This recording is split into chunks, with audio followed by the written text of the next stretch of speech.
Hello, what you are looking at is a 1903 Raymond sewing machine. This was manufactured in Guelph, Ontario, Canada. The company was established by Charles Raymond, an American who began manufacturing sewing machines in the United States, I believe during the 1860s, when there were patent wars going on with Singer and Howe and a few other companies. Charles Raymond moved to Canada, which had just been formed in 1867 as a country, and he began manufacturing sewing machines in a new factory built in Guelph. And that way he could subvert the patent laws that were in the United States.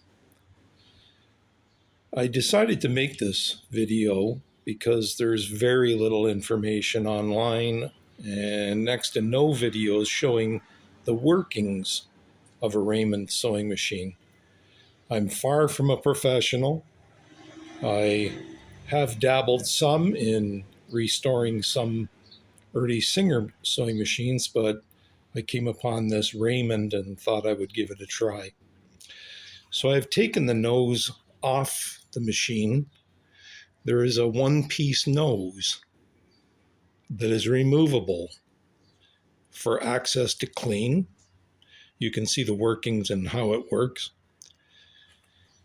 And this is the nose of the machine.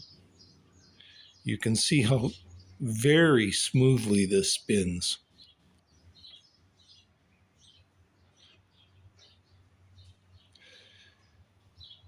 There is also an inspection area on the back of the machine that gives you access to the gearing as well. The upright shafts and how they work, and you can oil and maintain from just removing the front slide panel to get at the shafts themselves. It's quite an ingenious setup. Underneath the machine, as I tip it up here, you can see it's totally different, although it is a vibrating shuttle machine and works with a bobbin shuttle that's similar to the Singer model. It is different in its own regard. But as I give it a spin, you can see how this works.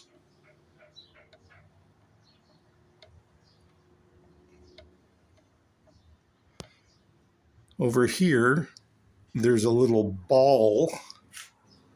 I'm not sure you can see that very well, but that's the pivot point.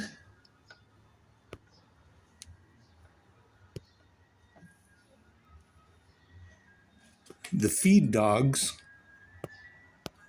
operate off a single rotating assembly here and a spring mounted up here.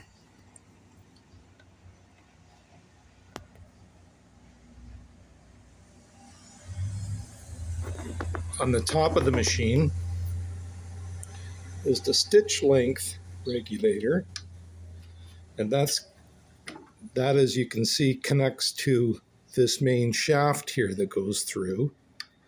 So you adjust this in and out to lengthen or shorten the stitches.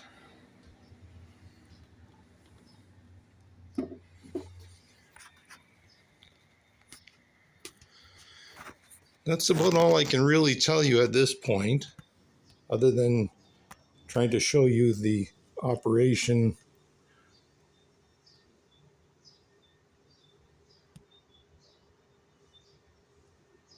of the nose piece that goes on and hooks onto the main shaft. So I'm going to leave it at that. Let me know what you think in the comments below. Thanks for watching.